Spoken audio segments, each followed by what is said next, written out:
Right, so hello and welcome back to Books and Things and welcome to another video. And today I'm here with Marissa from Blatantly Bookish and we're going to be talking about Sarah Waters.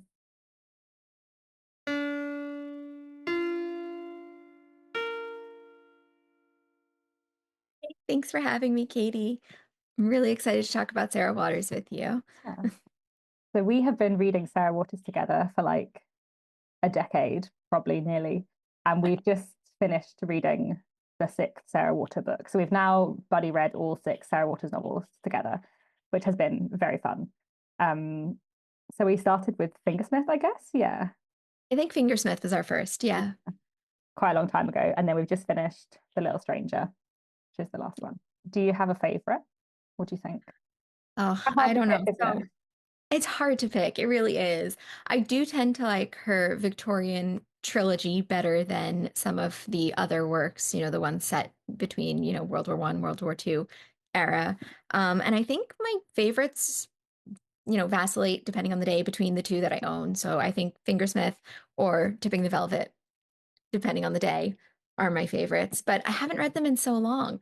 So it's hard to really know if they live up to my memory of them. Yeah. Yeah, I feel like my favorites are probably Tipping the Velvet and then Affinity, which is the other Victorian set one, which I really, really loved.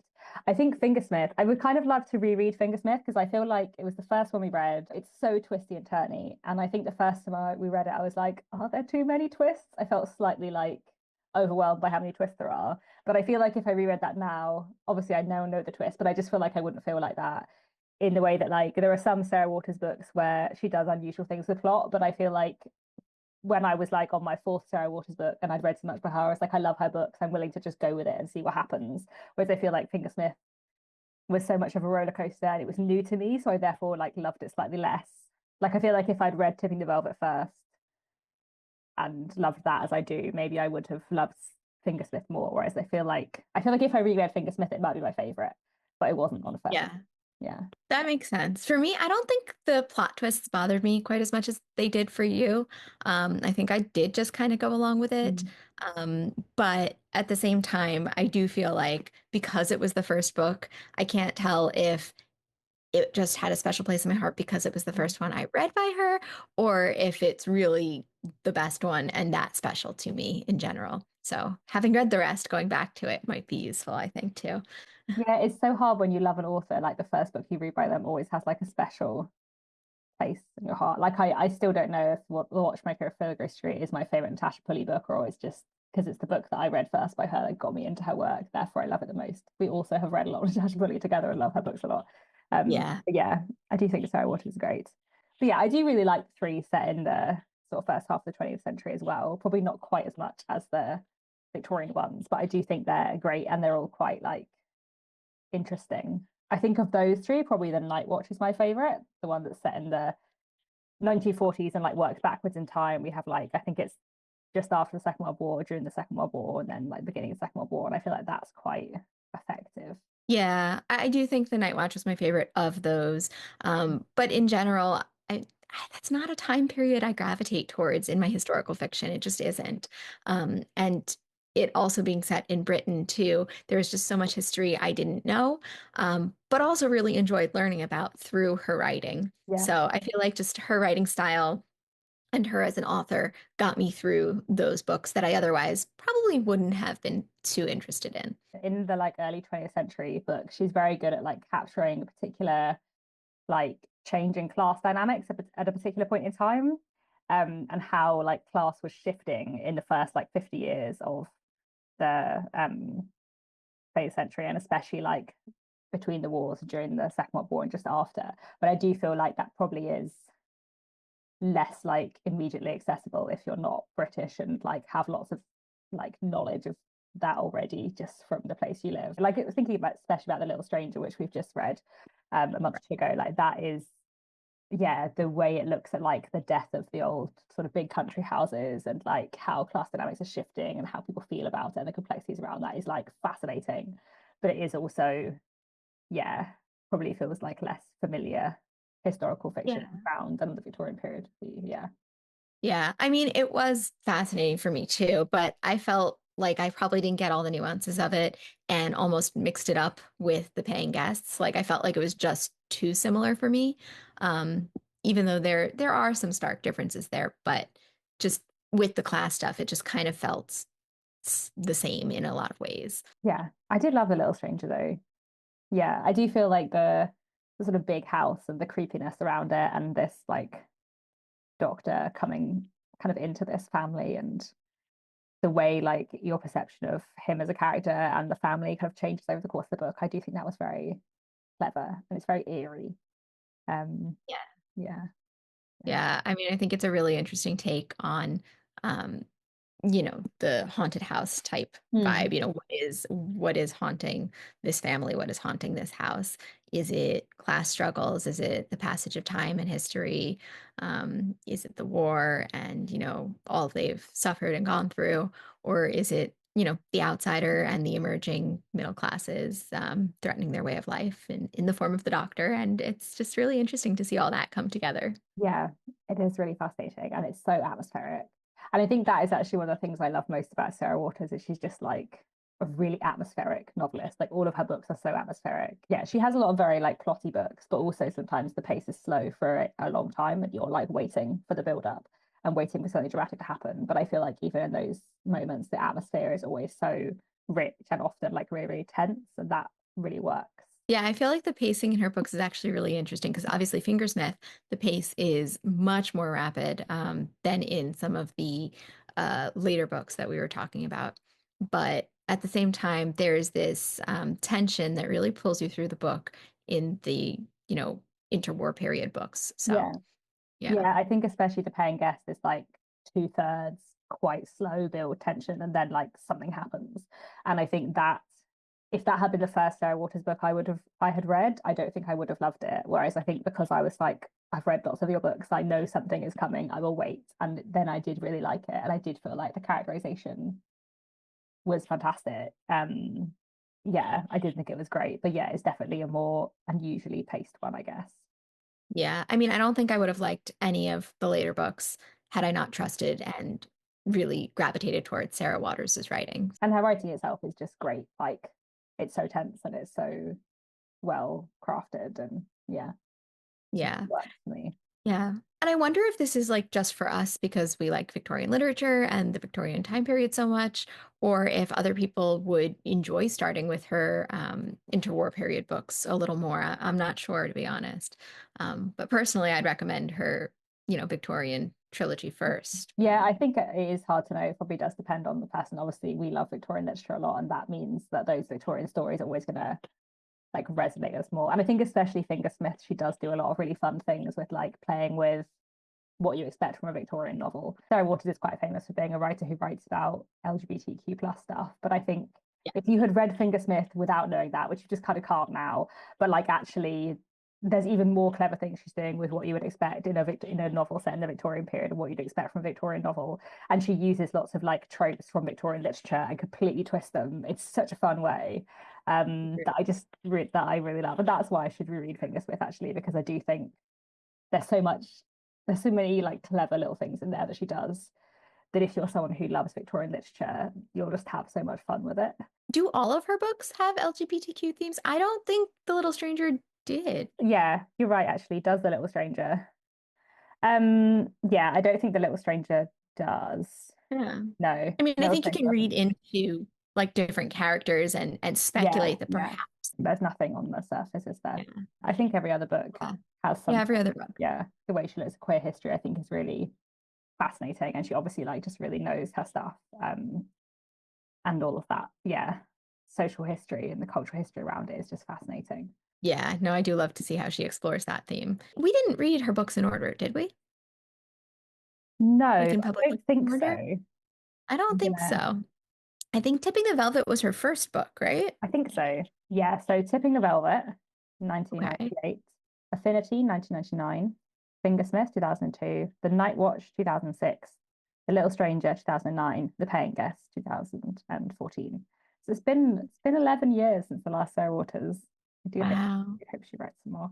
I hope she writes Yeah, I another. hope so. Yeah. I think part of the reason we took so long reading them was we were hoping she'd come up with another by the time we Yeah, yeah, finished. yeah. I was kind of hoping that. Yeah, but when there is another one, we can read it together, even if it Yeah. takes another 10 years. Yeah, she's only in her 50s, so she might have some more books to write. Yeah, Tipping the Velvet is the first one, and Tipping the Velvet is a real kind of buildings romance coming of age story, which I really Yeah. it's probably less like dramatic than some others in a way, but like I think it's really Dickensian and fun. And I think even though we started with Fingersmith, Tipping the Velvet would have been a great place to start too. Yeah, I kind of like the order we read them in.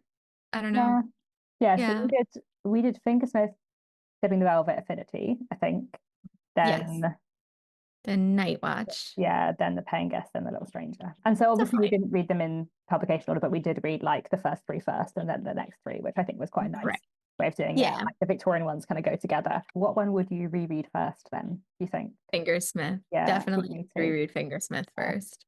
I would Yeah. kind of we read them all physically, but I would kind of love to listen to them on audiobook. Like because they're very atmospheric. I feel that's quite fun on audiobook. And Fingersmith Yeah. I quite like to listen to maybe. I think that could be quite good. Yeah. Yeah. Well, actually, The Little Stranger, what happened was I didn't read it all in one sitting. It got broken up a lot for me for various reasons, but I started it in print and I actually transitioned to audiobook and finished it on audiobook. So it is good on audiobook, I will Yeah. say. Hmm. And it's interesting because I can't always do that kind of a transition. Usually, if I start something in one format, I need to stick with it. Hmm. But it worked for me for Sarah Waters for whatever reason. So, Yeah, I guess she's got like a quite strong narrative voice. So if that then just continues in like the audiobook, then that could work quite well, I could imagine. And that one yeah. is in first person, The Little Stranger as well, which is always, yeah, could be quite good on audiobook. Yeah, I think I would love to reread Fingersmith and I would kind of love to reread Affinity as well, because I feel like after I'd finished Affinity, I was like, this is my favorite Sarah Waters book. But I don't actually Yeah. remember Affinity quite as well as I do Tipping the Velvet, weirdly. So I feel like I'd quite like to reread Affinity and remind myself of all the different reasons why I loved it. And it might also be, I feel like it's a bit underrated. I feel like Tipping the Velvet and Fingersmith are like the most celebrated, acclaimed, loved Sarah Waters books. Um, Yeah. and I do always like Interesting. an underrated book. So maybe I that's don't also why I think I love it. liked Affinity as much as you did, but Oh, Affinity yeah. is a really interesting. I feel like it's a combination of the Victorian books and of her later works. I think it gets that like more subtle, more quiet, like tone and pacing, um, while retaining the Victorian aspects. Yeah. I don't Yeah. think it was as plot heavy as Tipping the Velvet or Fingersmith. No, I don't think so. And I think the main character of Affinity kind of reminded me of the main character in The Paying Guests. But Yeah, I don't feel like I've read Affinity recently enough to feel certain of that assessment, I but I have that in think, my head a bit. Yeah. yeah, I think you're Mm. right. And I I really like think the you're, main character of Paying Guests. I found her very effective. yeah, I guess I would reread Affinity, but I would definitely start with Fingersmith. Yeah, yeah, yeah. And it is great. I do really want to reread Fingersmith. I also kind of want a new copy. I feel like so Fingersmith, I have this copy which is not that beautiful, and then all the rest I have these copies that I really like, and I like the Oh, like nice font and stuff. Like they look really nice. I feel like I need to yeah. maybe replace Fingersmith with the prettier one. Yeah. Yeah, I probably I won't have do this that. one too. Mm, yeah, But I don't know in all of Sarah Waters' books, just The Tipping the Velvet and Fingersmith. The rest I think I got out from the library. I don't know if I want to own the rest of them. I feel like I ended up owning them because she's one of those authors where after I'd read one, I was like, well, I know I'm going to love them all, so therefore it feels like a safe thing to acquire rather than like new to me authors that I'm more likely to get from the library. No, she's definitely a safe author to acquire all of her novels. Exactly, exactly. So obviously we both really love Sarah Waters. Where does she rank for you in like favorite authors and like contemporary authors you've read a lot by? Well, there aren't actually that many authors I've read a ton Yeah, by, yeah, I have to say. So, because I'm just very big into picking and choosing yeah, different yeah. different authors and just exploring things. And there are actually really very few authors I've read everything by. Um, but of the authors I really enjoy, yeah, it's probably Sarah Waters, Natasha Pulley, Diane Setterfield. Yes, me Um, too. yeah, I mean a lot of the same for you, I'm sure. I don't think she's top.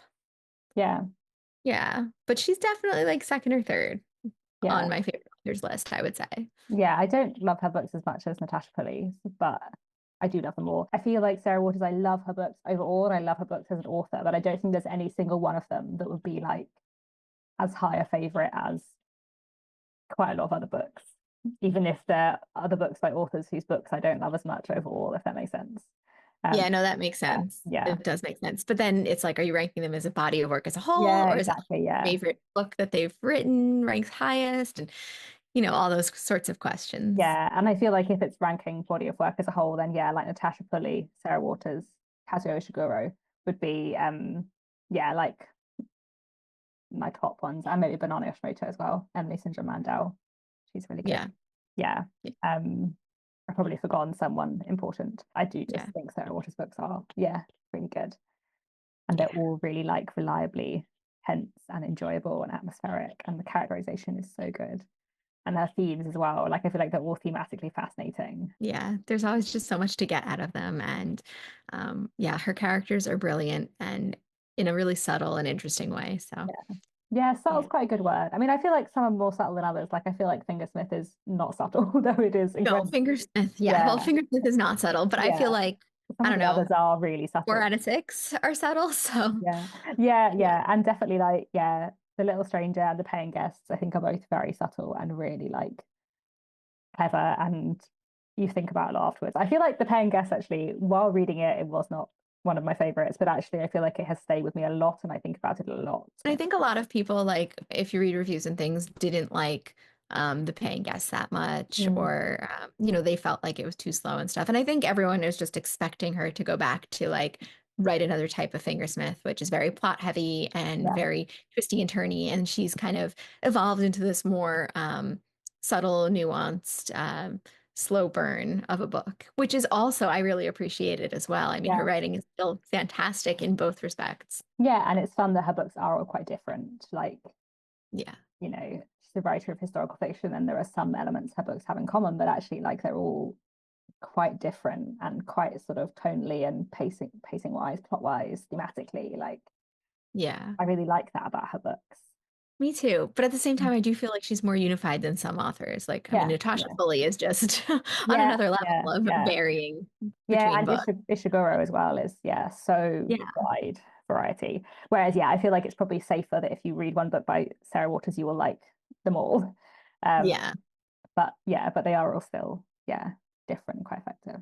Yeah. I Yeah. feel like she has a really nice range of consistency in writing and theme, but also enough difference that you do find a reason to enjoy each book separately. And I quite like the way we've read them, like quite spread out, roughly one a year, but actually some it's been every 2 years. But like it's been quite Yeah. nice to read them slowly. And it's been really nice to read them together because there is a lot to discuss. Books that I buddy read with someone and like chatted about with someone do tend to like stay with me more as well because I've like thought through them more or in a different way, I suppose.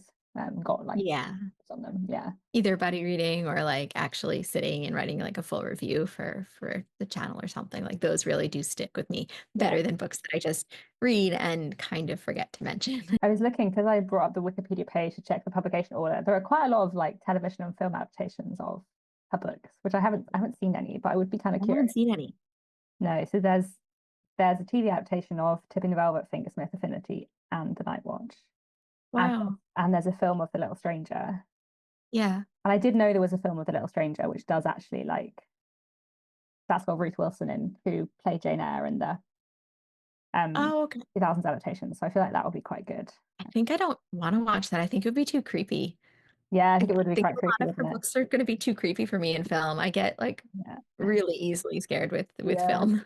Yeah. I would be kind of curious though. I didn't realize there'd been one of The Night Watch. That too could be really creepy. Like I'm thinking of scenes of like, bombings and Yeah. Yeah. yeah, it could be scary in a different Yeah. way. I do think I actually saw a tiny bit of the Tipping the Velvet adaptation on TV once.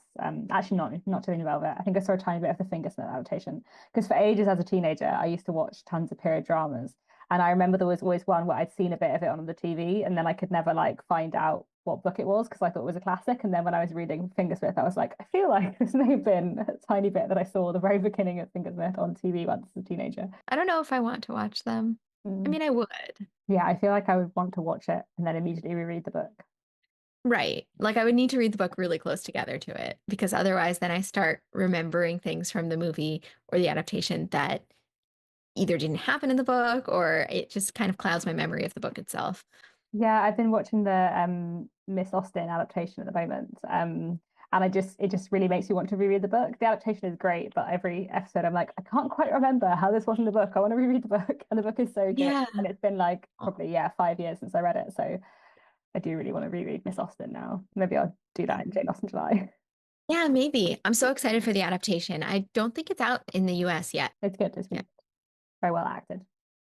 Yay. I've still got one episode left, but 3 episodes in, it's very good. Yeah. Yeah, I think that's all we had to say about Sarah Waters. I'll leave Marissa's channel linked down below as well in the description. So do go and look at her channel as well. Yeah, let us know down in the comments if you've read any Sarah Waters books, what you think of her books, and what your favourite one is, and where you'd recommend to start. And otherwise, that's all for now. Thanks very much for watching, and I'll be back very soon with another bookish video. Bye, everyone.